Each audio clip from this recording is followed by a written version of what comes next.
ശരിക്കും എമ്പുരാനെന്ന് പറഞ്ഞാൽ എൻ്റെ എമ്പുരാനെന്ന് പറഞ്ഞാൽ കേന്ദ്രത്തിലാണ്. ശരിക്കും എമ്പുരാനെന്ന് പറയുമ്പം ഞാൻ ശരിക്കും തമ്പുരാനെന്ന് വിളിച്ചു ആ ടീസർ കണ്ടിട്ട്. ചേട്ടൻ അതുകൊണ്ടാണോ മൈക്കിന്റെ ഫ്രണ്ടിൽ കൂടെ അങ്ങോട്ടും ഇങ്ങോട്ടും ഓടി കളിച്ചത്? മൈക്കിന്റെ ഫ്രണ്ടിൽ കൂടെ ഞാൻ എല്ലാ സമയത്തും ഓടാറുണ്ട്. നല്ല ടീച്ചറാണ്, അടിപൊളി ടീച്ചറാ.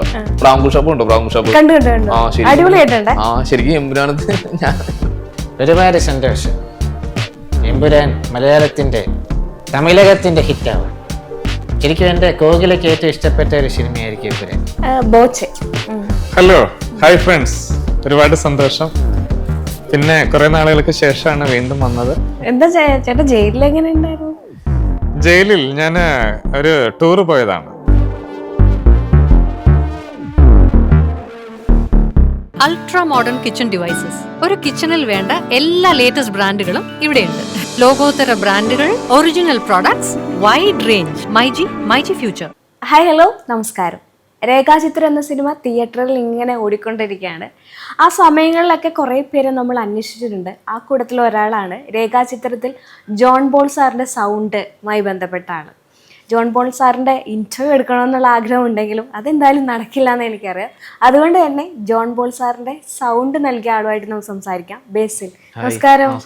ഓക്കെ, രേഖാചിത്രം ഇങ്ങനെ അടിപൊളിയായിട്ട് പോയിക്കൊണ്ടിരിക്കുകയാണ്. അപ്പം ഞാൻ ഈ പറഞ്ഞ പോലെ ആ കൂട്ടത്തിൽ അന്വേഷിച്ച ഒരാൾ, അല്ലെങ്കിൽ ഈ സൗണ്ട് ഇപ്പോൾ എവിടുന്ന എന്ന് അന്വേഷിച്ച ഒരു കൂട്ടം ആൾക്കാരുണ്ട്. അപ്പൊ അവരുടെ ഇടയിലേക്കാണ് ബേസിലെ ഞങ്ങൾ ഇൻട്രൊഡ്യൂസ് ചെയ്യുന്നത്. എങ്ങനെയാണ് രേഖാചിത്രം സിനിമയിലേക്ക് സാറിന്റെ സൗണ്ട് കൊടുക്കാൻ എത്തുന്നത്? അത് മറ്റേ നമ്മുടെ വിസ്മയ സ്റ്റുഡിയോ ഉണ്ടല്ലോ, അവിടുത്തെ സുബൈർ എന്ന് പറഞ്ഞ എഞ്ചിനീയറാണ് ഫസ്റ്റ് വിളിക്കുന്നത്.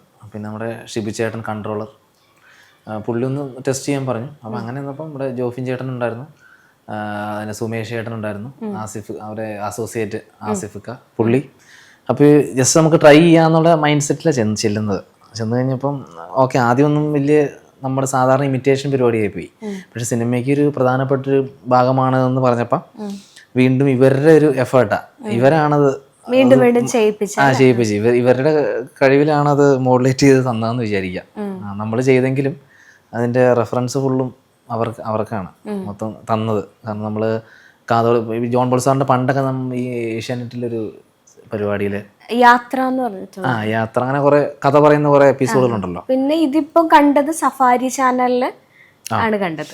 Safari channel. ഞാൻ ഇത് കഴിഞ്ഞതിന് ശേഷം പുള്ളിനെ ഫോളോ അപ്പ് ചെയ്യാൻ തുടങ്ങി. പിന്നെ അവർ തന്ന റെഫറൻസും, നമ്മൾ ഡബ്ബിങ് ചെയ്യുക സാധാരണ ഒരു സിനിമ ചെയ്യുന്ന ലോകത്തോടെയാണ് ചെന്നത്. പിന്നെ സിനിമ ഇറങ്ങി കഴിഞ്ഞപ്പോഴാണ് ഇത്രയും പ്രധാനപ്പെട്ട ഒരു പരിപാടിയാണെന്നുള്ളത് മനസ്സിലായത്. എനിക്ക് തോന്നുന്നു ആദ്യ ദിവസം തിയേറ്ററിൽ സിനിമ കണ്ടിറങ്ങുമ്പോൾ ഭയങ്കര എക്സൈറ്റഡ് നിൽക്കുന്ന ഒരു യുവാവിനെ ഞാൻ കണ്ടു. അങ്ങനെയാണ് വന്ന് പരിചയപ്പെടുന്നത് അല്ലേ? അപ്പൊ ഫസ്റ്റ് ഡേ സിനിമ ആൾക്കാരുടെ ഇടയിൽ ഇരുന്ന് കാണുമ്പോൾ ബേസിലാണ് സൗണ്ട് കൊടുത്തിരിക്കുന്നതെന്ന് ആളെടുത്ത് ആ സമയത്ത് പറയാനും പറ്റുന്നില്ല. എന്നാൽ ഓഡിയൻസിന്റെ ഒപ്പം ഇരുന്ന് തന്റെ സൗണ്ട് സ്ക്രീനിൽ ഇങ്ങനെ കാണുമായിരുന്നു. അപ്പൊ എന്തായിരുന്നു മനസ്സിൽ തോന്നിയത്? അല്ല, ഞാൻ എൻ്റെ സൗണ്ട് കണ്ടപ്പോൾ ഇത് ഞാൻ കുറേ ചെയ്തപ്പോഴേ എനിക്ക് ജഡ്ജ് ചെയ്യാൻ പറ്റില്ല. കാരണം എൻ്റെ സൗണ്ട് തന്നെയാണല്ലോ എന്നൊരു ഫീലാണ്. ഒരു പരിചയമില്ലാത്ത ഒരാൾക്ക് കാണുമ്പോഴാണ്. അപ്പോൾ കുറേ പേര് പറഞ്ഞു ആ കറക്റ്റായിട്ടുണ്ട്. അപ്പം നമുക്കൊരു സന്തോഷമായി. അങ്ങനെയാണ്. അപ്പം അങ്ങനെയാണ് നമ്മളിത് ചെയ്തെന്നുള്ളത് ആരിലൊന്നും അറിഞ്ഞായിരുന്നെങ്കിൽ എന്നൊക്കെ ഉള്ള മൈൻഡ്സെറ്റിലേക്ക് വന്നത്. ശരിക്കും അവർക്കത് ഓക്കെ ആയി. ഇനി അവർ ഓക്കെ അല്ലെങ്കിൽ ഒരു പക്ഷേ നല്ല ജഡ്ജ്മെൻ്റ് ഉള്ള ആളാണ് നമ്മുടെ ഡയറക്ടർ ജോഫിൻ ടീച്ചാക്കോ. ഭയങ്കര, കാരണം പുള്ളി ഒന്ന് തെറ്റിക്കഴിഞ്ഞാൽ പറയും അത് വർക്കായിട്ടില്ലടാ, ശരിയായില്ല എന്ന് പറയും. വർക്കായില്ല എന്ന സിനിമാക്കാർ പറയുന്ന ഭാഷ വർക്കായില്ല എന്ന്.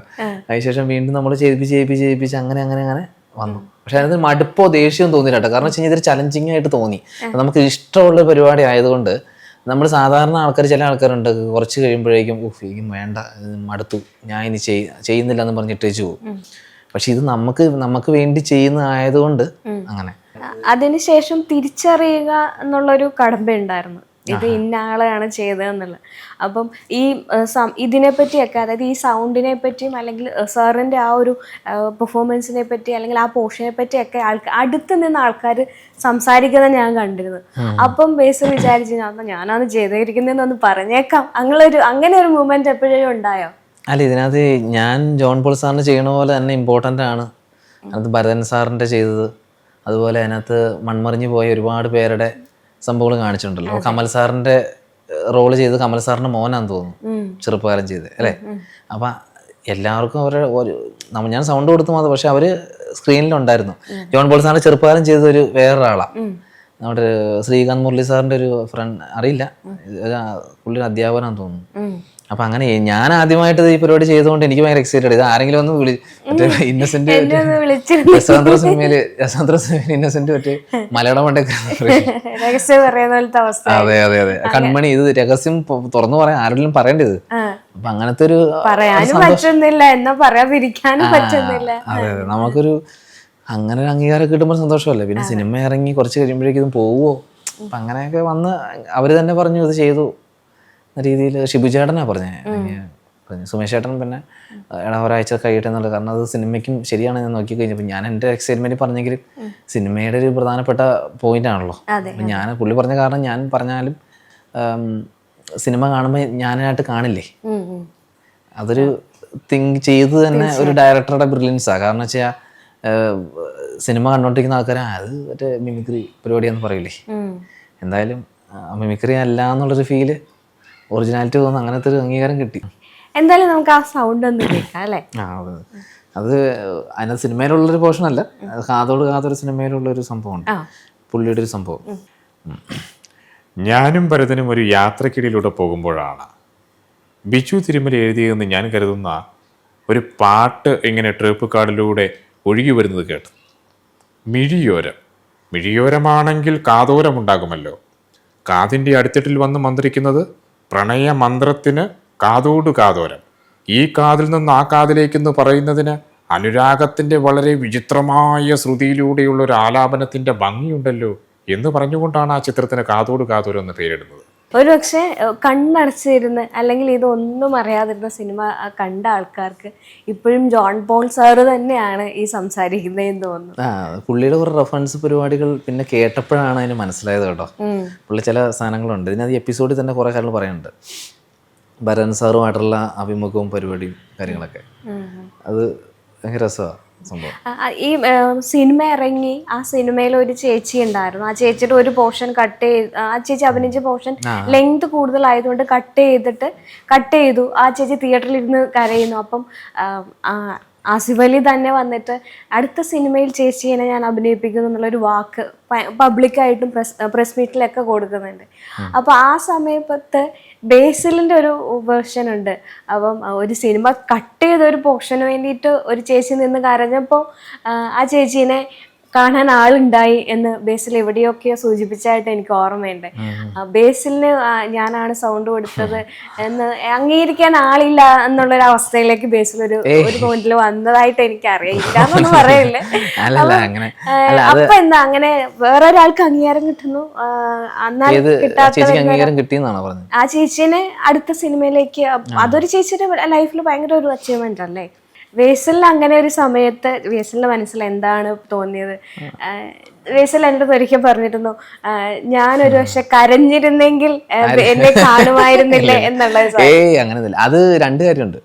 ഒന്നാ സിനിമയിൽ അഭിനയിച്ച ഒരാളാണ് ഞാൻ, സൗണ്ട് കൊടുത്തതെന്ന് പറഞ്ഞാൽ അത് വലിയ പരിപാടിയായിട്ട് എനിക്ക് എന്നെ സമയത്തോടെ വലിയ കാര്യം. അത് ഇപ്പം ഞാൻ സൗണ്ട് കൊടുത്താൽ എനിക്ക് സന്തോഷം ഉണ്ടാവുള്ളൂ, ശരിയാണോ? എൻ്റെ വീട്ടുകാർക്ക് പോലും ചിലപ്പോൾ അത്ര സന്തോഷം ഉണ്ടായെന്ന് വരില്ല. ഇപ്പം ഞാൻ വിശന്നിരിക്കുമ്പോൾ ഞാനൊരു ഇഡ്ഡലി കഴിച്ച് എനിക്ക് വേറെ ആൾക്കൊക്കെ ഫീൽ ചെയ്യും. ആ ചേച്ചി അത് ആ സീനിൽ അഭിനയിച്ചു, അത് കട്ടി തറഞ്ഞപ്പോൾ ചേച്ചിക്ക് ഒരു വിഷമമായി, കരഞ്ഞു. പിന്നെ ആസിഫൊക്കെ ഒരു എന്താ പറയുക, ഒരു അമ്മയെ പോലെ ഇത് തോന്നിയ ഒരു ഫീൽ ആയതുകൊണ്ട് പുള്ളിക്കാരത്തി. കാരണം അവരെ സംബന്ധിച്ച് അവർക്ക് നിഷ്കളങ്കരായ ആൾക്കാരാണല്ലോ. എന്ന് പറഞ്ഞാൽ സാധാരണ നാട്ടിൻ പ്രദേശ ആൾക്കാർ. പക്ഷേ എന്നോടത് ഞാൻ കരയേണ്ട ആവശ്യമില്ല. ഞാനങ്ങനെ കരഞ്ഞു കഴിഞ്ഞാൽ നാട്ടുകാർ പറയും വട്ടാന്ന് പറയും. അതുകൊണ്ട് എനിക്ക് വിഷമം അങ്ങനെയല്ല. ഒരുപക്ഷെ ഞാൻ പറഞ്ഞത് നമ്മളന്ന് അറിയാതിരുന്നാൽ ഒരുപക്ഷെ എനിക്ക് വിഷമം ആവുമായിരുന്നു. പിന്നെ നമ്മളതൊക്കെ അവര് തന്നെ പറഞ്ഞല്ലോ, ഇത് നമ്മൾ ചെയ്തതാണ്.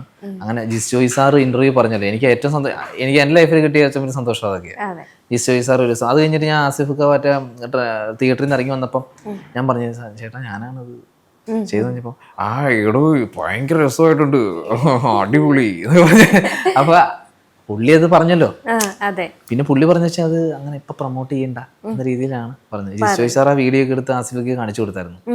അതൊക്കെയാണ് എൻ്റെ ലൈഫിലൊരു സന്തോഷം. പിന്നെ രമേശ് പിഷാരടി ചേട്ടൻ ഞാൻ പുള്ളി ദിവസം കണ്ടപ്പോൾ പറഞ്ഞു, എങ്ങനെ പറഞ്ഞപ്പോ എടാ നിന്നെ എനിക്ക് മനസ്സിലായില്ലടാ, നീ അത് ചെയ്തെന്ന് എനിക്ക് അറിയത്തില്ലായിരുന്നു, ഇനിയുള്ള ഇന്റർവ്യൂ ഞാൻ പറയാം, ആ രീതിയിൽ പറഞ്ഞു. ഇനി പറയാം ബേസിൽ തൊടുപുഴ അല്ലേ? അല്ല, ബേസിൽ ബെന്നി. ഓ ബേസിൽ ബെന്നി, എനിക്ക് അറിയത്തില്ലാത്തതുകൊണ്ട്. കാരണം അങ്ങനെ പുള്ളി സ്റ്റൈലിൽ പറഞ്ഞു. അറിയത്തില്ലാത്തത് കൊണ്ടാണ് ഇവരത് പറയാത്തത്. അതെ അതെ. അപ്പൊ ഇപ്പൊ എല്ലാരോടും ആയിട്ട് നമ്മള് അത് ഞാൻ പറഞ്ഞല്ലോ, അത് ശരിക്കും ഇതിപ്പോ നമ്മളിപ്പം അംഗീകരിച്ചാലും നമ്മളാന്ന് അറിഞ്ഞല്ലോ. അതാണ് ഇവര് ഒരുപക്ഷെ നമ്മളെ ചെയ്തില്ല എന്ന് പറഞ്ഞില്ലല്ലോ. അതെ, ഡബിങ് ആന്നുള്ള ഓൾറെഡി പറഞ്ഞല്ലോ അതിനകത്ത്. അതെ അതെ അതെ. അതൊക്കെയാണ് സന്തോഷം. പേരറിയില്ല എന്നുള്ളത് അത് മനുഷ്യന് എല്ലാവർക്കും അറിയാവുന്ന പേര് ഇപ്പൊ കിട്ടിയെന്ന് വരില്ല. മതി. അപ്പം ബേസില് ശരിക്കും വന്നത് ഫ്ലവേഴ്സിലൂടെയാണ് അല്ലെ? ഫ്ലവേഴ്സ് ചാനലിലെ ഒരു ഷോയിലൂടെയാണ് വന്നത്, പരിപാടിയിലൂടെയാണ് നമ്മള് വന്നത്. ശരിക്കും ആരാണ് ഇങ്ങനെ ഒരു കഴിവുണ്ട്, ഇങ്ങനെ ഒരു ഇതിലേക്ക് വരാം എന്നുള്ളൊരു പ്രചോദനമായിട്ട് വന്നത് ലൈഫിൽ? അങ്ങനെ ആരും പ്രചോദനം ഉണ്ടായിട്ടില്ല. മിമിക്രി ഒക്കെ ചെയ്യണം. മിമിക്രിയുടെ കാര്യമാണോ ഉദ്ദേശിച്ചത്? മിമിക്രിയാണ്. മിമിക്രി പണ്ട് മുതൽ ചെയ്യും, 5ാം ക്ലാസ്സിലൊക്കെ മുതൽ നമ്മൾ ചെയ്യും.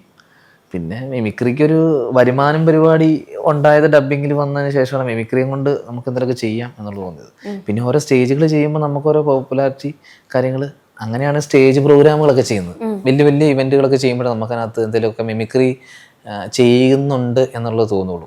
ചെറിയ ചെറിയ പരിപാടിയും ചെയ്താൽ നമുക്ക് സാറ്റിസ്ഫൈഡ് അല്ല.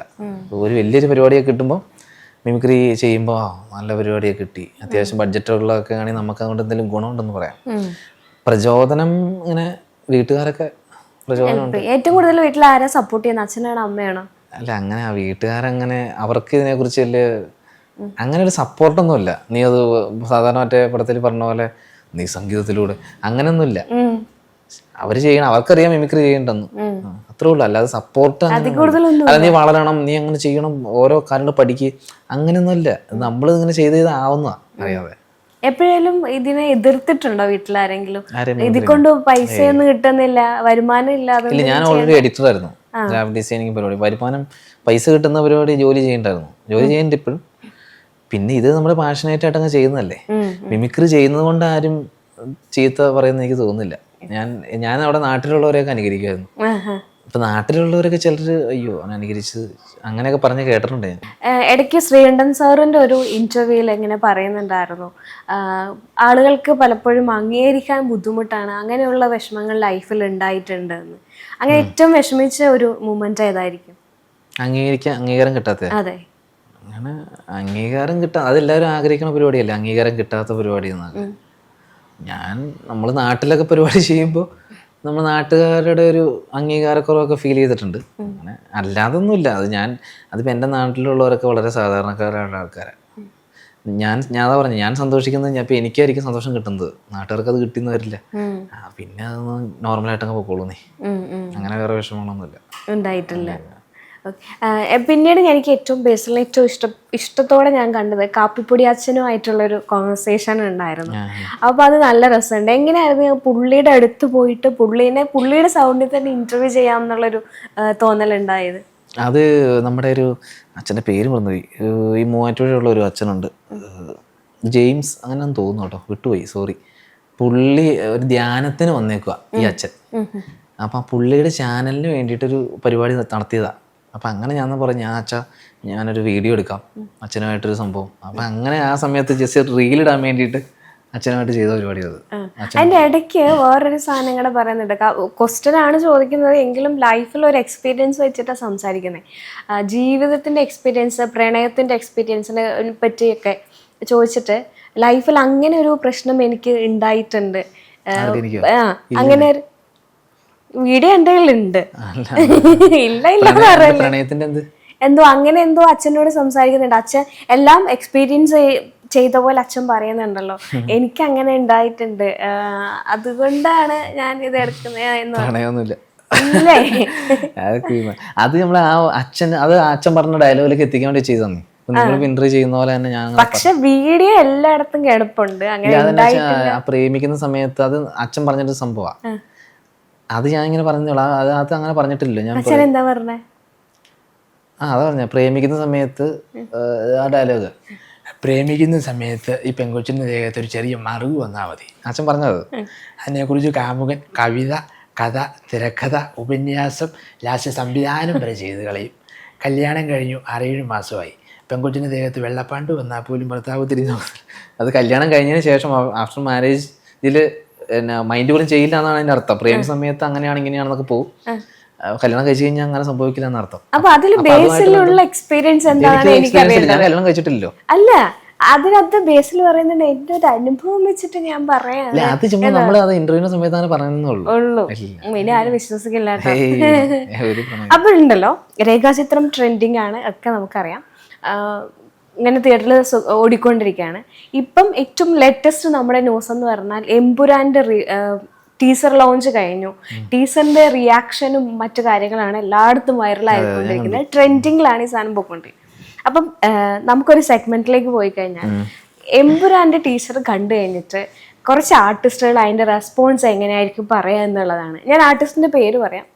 ബേസിൽ അങ്ങനെ ആള് കണ്ടു കഴിയുമ്പോ എങ്ങനെയായിരിക്കും പറയാ എന്നുള്ളതാണ്. ട്രൈ ചെയ്യാം. ഒരു ചെറിയ കുറച്ച് ഒരു 10 പേരുടെ. നമ്മള് ആദ്യം തന്നെ നമ്മുടെ സുരേഷ് ഗോപി സർ. എമ്പുരാന്റെ ടീസറിൽ ശരിക്കും ഇതിനകത്ത് വളരെ ഗംഭീരമായിട്ടുള്ള ഷോട്ട്സ്, എഡിറ്റിങ്ങിൻ്റെ മനോഹാരിത വളരെ മികവുറ്റതാക്കിയത് ഇതിൻ്റെ അകത്ത് പൃഥ്വി എന്ന് പറയുന്ന ലെജൻഡ്. ശരിക്കും ഈ സിനിമയിൽ ഞാൻ അഭിനയിക്കേണ്ടത്, മോദിജി വിടാത്തത് കൊണ്ട് മാത്രമാണ് ഞാൻ വരാത്തത്. അങ്ങനെ ഒരു വന്നാൽ കേരളം നിന്ന് ഇന്ത്യ നിന്ന് കത്തും. അല്ല, പുള്ളി പറയുമ്പോൾ ആ സ്റ്റൈലിലാണല്ലോ. ശരിക്കും എമ്പുരാനെന്ന് പറഞ്ഞാൽ, എൻ്റെ എമ്പുരാനെന്ന് പറഞ്ഞാൽ കേന്ദ്രത്തിലാണ്. പുള്ളി പറഞ്ഞായിരിക്കും ശരിക്കും അങ്ങനെ തന്നെ. ഇപ്പൊ സുരേഷ് ചേട്ടൻ എമ്പുരാനിലേക്ക് കാസ്റ്റ് ചെയ്യപ്പെടുകയായിരുന്നെങ്കിൽ ഏത് റോളായിരിക്കും സെലക്ട് ചെയ്യുക? ശരിക്കും ഞാൻ അതിനകത്ത് നമ്മുടെ സ്റ്റീഫൻ്റെ അച്ഛനായിട്ട് ഞാൻ അഭിനയിക്കും. കാരണം പൊളിറ്റിക്സിൻ്റെ ഏറ്റവും അടിസ്ഥാനപരമായിട്ടുള്ള കാര്യങ്ങൾ മനസ്സിലാക്കിയിട്ടുള്ളത് ഞാനാണ്. പക്ഷേ ഫസ്റ്റ് പാർട്ടിൽ തന്നെ അദ്ദേഹം മരിച്ചു പോകുന്നുണ്ടല്ലോ. അപ്പൊ പിന്നെ സെക്കൻഡ് പാർട്ടിൽ എങ്ങനെ വരിക? രണ്ടാമത് ഉയർത്തെഴുന്നേക്കാം. കാരണം തൃശ്ശൂരിൽ ഞാൻ പരാജയപ്പെട്ടപ്പോൾ രണ്ടാമത്തെ തവണ ഞാൻ വിജയിച്ചു വന്നയാള്. അപ്പോൾ രണ്ടാമത്തെ അത് വളരെ ഗംഭീരമായിട്ട് പൃഥ്വിന് അറിയാം. തമ്മിൽ സംസാരിച്ചിട്ടുണ്ട്. ശരി, താങ്ക് യു ചേട്ടാ, താങ്ക് യു. ഇനി ജാഫർ ഇടുക്കി പുള്ളി പറയണേ. ചോദിച്ചോ. ജാഫർക്ക് എങ്ങനെയായിരിക്കും? ഇത് കണ്ടോ എമ്പുരാന്റെ ടീച്ചർ കണ്ടോ? ജാഫർക്ക് നല്ല കിടലും പരിപാടിയാ. പിന്നെ അല്ലാതെ ഞാനും രാത്രി മറ്റേ പയ്യന്റെ റോഡ് ചെയ്യാൻ വേണ്ടിയിരുന്നേ. ആരെയാ? ടോവിനോടെ അഭിനയിച്ചിട്ടുണ്ടല്ലേ?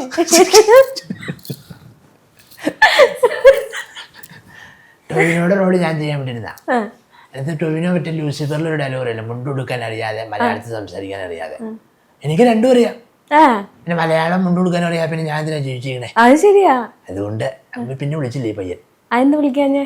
കാരണം ആ പയ്യന്റെ അപ്പം പുള്ളിക്ക് ഒരു ഈഗോ അടിച്ചതേ. ആണോ? നമ്മളിപ്പോ എല്ലാ സിനിമയിലും ഉണ്ടല്ലോ. എല്ലാ സിനിമയിലും ഇപ്പൊ സജീവനല്ല ഞാൻ. ഈ സിനിമയിൽ നിന്ന് മാറിക്കാൻ വിചാരിച്ചു. എമ്പുരാന് 3-ലും ഞാൻ 3 കേട്ടുണ്ട്. അയ്യോ, അനൗൺസ് ചെയ്തിട്ടില്ല. ഞാൻ നേരത്തെ അനൗൺസ് ചെയ്തില്ല. ഇപ്പം അല്ല, അനൗൺസ് ചെയ്ത് ഉറപ്പ് പറഞ്ഞിട്ടില്ലല്ലോ. മോളെ ഞാൻ അനൗൺസ് ചെയ്തു. ജാഫറില്ലാതെ പിന്നെ ചിലപ്പോ ഞങ്ങൾ അറിയാത്തത് ഇക്കറിഞ്ഞൂല്ലേ? സ്റ്റോറി ഒക്കെ കേട്ടോ? പിന്നെ അതിനകത്ത് ഫുള്ള് ഫുഡ് ഉണ്ടാക്കുന്നതാണ് ഞാനാ. ആണോ? ഇവർക്കെല്ലാം ഫുഡ് ഉണ്ടാക്കി കൊടുത്ത് ഞാനാ. ബീഫ്, കോവയ്ക്ക ഒളിച്ചത് എല്ലാം നമ്മുടെ പരിപാടി. പ്രൊഡക്ഷൻ നമ്മളാകെ ചെയ്യണം. ആണ്, അഭിനയിക്കുന്നില്ല സാരം. പിന്നാമ്പുറത്തുനിന്നേ പിന്നാമ്പുറത്ത് വർക്ക് ചെയ്യുന്ന എന്റെ സെറ്റപ്പ്. അതെ അതെ അതെ. എന്റെ പേരെന്നാ? എന്റെ പേര് സിമി. സിമി. എന്റെ വൈഫിന്റെ പേര് സിമി. അതെനിക്കറിയായിരുന്നു. അത് കേട്ടോ? അതെനിക്ക് എന്നോട് ഞാൻ സംസാരിച്ചിട്ടുണ്ട്. നല്ല പേരല്ലേ സിമി? അതെ അതെ അതെ, നല്ല പേരാ. അടുത്തത് ഷൈൻ ടോം. എമ്പുരാനെന്ന് പറയുമ്പം ഞാൻ ശരിക്കും തമ്പുരാനെന്ന് വിളിച്ചു ആ ടീസർ കണ്ടിട്ട്. ആണോ?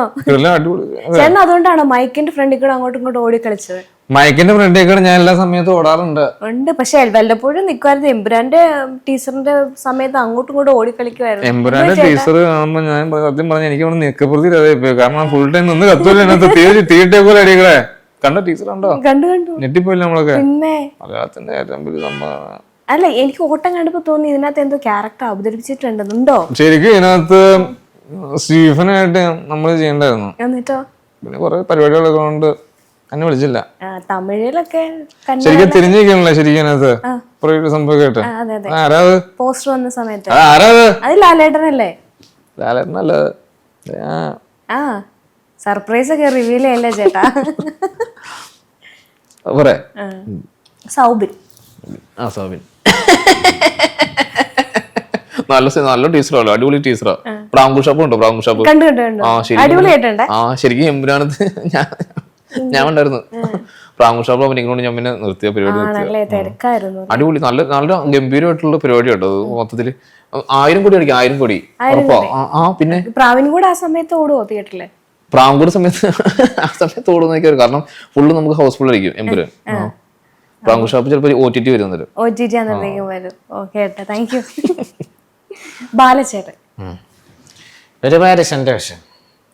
എമ്പുരാൻ മലയാളത്തിൻ്റെ തമിഴകത്തിൻ്റെ ഹിറ്റാവും. ശരിക്കും എൻ്റെ കോകിലയ്ക്ക് ഏറ്റവും ഇഷ്ടപ്പെട്ട ഒരു സിനിമയായിരിക്കും എമ്പുരാൻ. ഞാൻ ബിഗ് ബിക്ക് വേണ്ടി വെയിറ്റ് ചെയ്യുന്നു. ബിഗ് ബി 2 കോകിലേനെ തിയേറ്ററിൽ കൊണ്ട സിനിമ കാണിക്കോ? തീർച്ചയായിട്ടും കോകിലയ്ക്ക് തിയേറ്ററിൽ പോയി തന്നെ സിനിമ കാണിക്കും. മലയാളം മനസ്സിലാവോ ആൾക്ക്? മലയാളം ഞാൻ എഴുതി കൊടുക്കും. മലയാളത്തില്? തമിഴിൽ മലയാളത്തിൽ എഴുതി കൊടുക്കും. മലയാളത്തിൻ്റെ തമിഴുണ്ടല്ലോ, മനസ്സിലായി കോകിലയുടെ രാത്രി തർജ്ജമ ചെയ്യും. പുള്ളിയെ കൊല്ലും കേട്ടോ. വിനായകൻ ചേട്ടൻ. ശരിക്കും പറഞ്ഞാൽ ഒരുപാട് സന്തോഷമുണ്ട് എമ്പുരാൻ അല്ലേ. ജയിലർ വന്നപ്പോൾ ഇതിന്റെ റിയാക്ഷൻസ് കിട്ടി. എമ്പുരാൻ വന്നപ്പോൾ റിയാക്ഷൻ കിട്ടുമെന്നാണ് എനിക്ക് തോന്നുന്നത്. ഗംഭീരമായിട്ടുണ്ട്. ശരിക്കും ഇങ്ങനെയുള്ള സിനിമകൾ മലയാളത്തിൽ വരണം. തമിഴിൽ ഞാനാണ് ജയിലറിൽ അല്ലേ. അതെ അതെ. ശരിക്കും ഇങ്ങനത്തെ പരിപാടി വരണം നിങ്ങൾ. മലയാളത്തിൽ ആദ്യമായിട്ടാണ്. ചേട്ടാ, കഴിഞ്ഞ ദിവസം ഫ്ലാറ്റിൽ ഒരു പ്രശ്നം ഉണ്ടായി, എന്തായിരുന്നു സംഭവം? ഫ്ലാറ്റിലെ പ്രശ്നം, അത് ഒരു ചെറിയൊരു വിഷയം ഉണ്ടായി. അത് കേരളത്തിലെ ജനങ്ങളോട് ഞാൻ മാപ്പ് ചോദിക്കുകയാണ്. ഞാൻ അങ്ങനെ വിഷയം ഉണ്ടാക്കുന്ന ആരല്ല. പക്ഷെ അതിന് എനിക്ക് വിഷമം തോന്നിയത് എൻ്റെ വീഡിയോ എടുത്തിട്ട് ആ പുള്ളിയോടാണ്. ആ പുള്ളിനെയല്ലേ നിങ്ങൾ ചീത്ത പറഞ്ഞത്? ആ പുള്ളി എന്തിനാണ് എൻ്റെ വീഡിയോ എടുത്തിട്ട്? അതുകൊണ്ടല്ലേ ഞാൻ വൈറലായത്. വീഡിയോ എടുത്തില്ലായിരുന്നെങ്കിൽ പ്രശ്നം പുറത്തറിയില്ലായിരുന്നു. ചേട്ടാ, അതിനു മുമ്പ് ഒരു ചായക്കട പ്രശ്നം ഉണ്ടാക്കിയായിരുന്നല്ലോ. ചായക്കട, അത് ചായ കിട്ടാത്തതുകൊണ്ടാണ് പ്രശ്നം ഉണ്ടാക്കിയത്. ചായക്കട നിങ്ങൾ പൈസ കൊടുത്തിട്ട് ചായ കിട്ടില്ലെങ്കിൽ വിഷയം ഉണ്ടാക്കൂലേ? വെയിറ്റ് ചെയ്യാനല്ലേ പറഞ്ഞുള്ളൂ. വെയിറ്റ് ചെയ്യാൻ പറ്റില്ല, കാരണം ഞാൻ 1 മണിക്കൂറായിട്ട് അവിടെ വെയിറ്റ് ചെയ്യാനാണ്. നിങ്ങളെ നേരെ കേട്ടൂലേ? ബോച്ചെ. ആ പുള്ളി കേരളമാണല്ലോ. ഹലോ, ഹായ് ഫ്രണ്ട്സ്, ഒരുപാട് സന്തോഷം. പിന്നെ കുറെ നാളുകൾക്ക് ശേഷമാണ് വീണ്ടും വന്നത്. എന്തൊക്കെയുണ്ട്? എന്താ ചേട്ടാ, ജയിലിൽ എങ്ങനെ ഉണ്ടായിരുന്നു? ജയിലിൽ ഞാൻ ഒരു ടൂർ പോയതാണ്. നമ്മളെല്ലാ ദിവസവും ഞാൻ പല രാജ്യങ്ങളിൽ പോകാറുണ്ട്. കാലിഫോർണിയ, നൈജീരിയ, US ഒക്കെ പോകാറുണ്ട്. അപ്പൊ ഒരു ടൂറാന്ന് വിചാരിച്ച് ജയിലിലേക്ക് പോയതാണ്. വളരെ ഗംഭീരമായിരുന്നു. എമ്പുരാന്റെ ട്രെയിലർ കണ്ടോ? ഞാൻ കണ്ടു. ശരിക്കും എമ്പുരാനില് ഞാനാണ് അഭിനയിക്കേണ്ടത്. സാഹചര്യം വെച്ചാൽ ഞാൻ ജയിലിലായതുകൊണ്ട് പറ്റിയില്ല. അതിനകത്ത് ബോച്ചെ അറിയാലോ, ചട്ടയും മുണ്ടോ. ശരിക്കും സ്റ്റീഫൻ അതായിരുന്നു ഇടേണ്ടത്. കാരണം എനിക്കത് ഉപയോഗിക്കുന്നതുകൊണ്ട് ഞാൻ കൊടുത്തില്ല. അതുകൊണ്ടല്ലേ ഹോൾസെയിലായിട്ട് ബോച്ചെ അത് വാങ്ങിച്ചു വെച്ചിരിക്കുകയാണല്ലോ. ഹോൾസെയിലായിട്ടുണ്ട്. നമ്മളിപ്പോ ബോച്ചെ ടീ വഴി അത് എല്ലാവർക്കും കൊടുക്കുന്നുണ്ട്. ഒരു ഡിസ്ട്രിബ്യൂഷൻ സ്റ്റാർട്ട് ചെയ്യുന്നുണ്ട്. അപ്പൊ ബോച്ചയുടെ ഭാഗമാണ് എല്ലാവരും. അതെ അതെ, താങ്ക് യു ചേട്ടാ. ഇപ്പം അടുത്തായിട്ട് ട്രെൻഡിങ്ങിലുള്ള ഒരു വ്യക്തിയായിരുന്നു അഭിമന്യു, മറ്റേ സിനിമ ഇറങ്ങിയ സമയത്ത്. അപ്പൊ അഭിമന്യു എങ്ങനെയായിരിക്കും ഇത് കണ്ടു കഴിയുമ്പോൾ സംസാരിക്കും? ആ പുള്ളിയുടെ ഒരു സംഭവം, പുള്ളി ചെറിയൊരു ശരിക്കും പറഞ്ഞാൽ എമ്പുരാന്റെ അത് കണ്ടില്ലേ, എമ്പുരാന്റെ മാർക്കോടെ ഒരു സെറ്റ് വെച്ചാണ് ലാൽസർ ഉണ്ട് എമ്പുരാന്റെ. ഞാനത് ചെയ്യണ്ടായിരുന്നു. മാർക്ക് ഉള്ളതുകൊണ്ട് അത് ചെയ്യാൻ പറ്റില്ല. സിലിണ്ടർ പരിപാടിയൊക്കെ ഇതിനകത്ത് ഉള്ളതുകൊണ്ട് പിന്നെ എനിക്ക് ചെയ്യാൻ പറ്റില്ല. അങ്ങനെ തന്നെയാണ് അത് പുള്ളി അങ്ങനെ സംസാരിക്കും. എമ്പുരാൻ ടീച്ചർ കണ്ടിറങ്ങി കഴിഞ്ഞപ്പോൾ ലാലു ചേട്ടൻ ഇങ്ങനെ ഫോണിൽ ഇങ്ങനെ വിളിക്കുന്ന ഒരു വീഡിയോ കുറച്ച് വൈറലായിട്ടുണ്ട്. ആരെയും വിളിച്ചതെന്നൊന്നും നമുക്കറിയില്ല.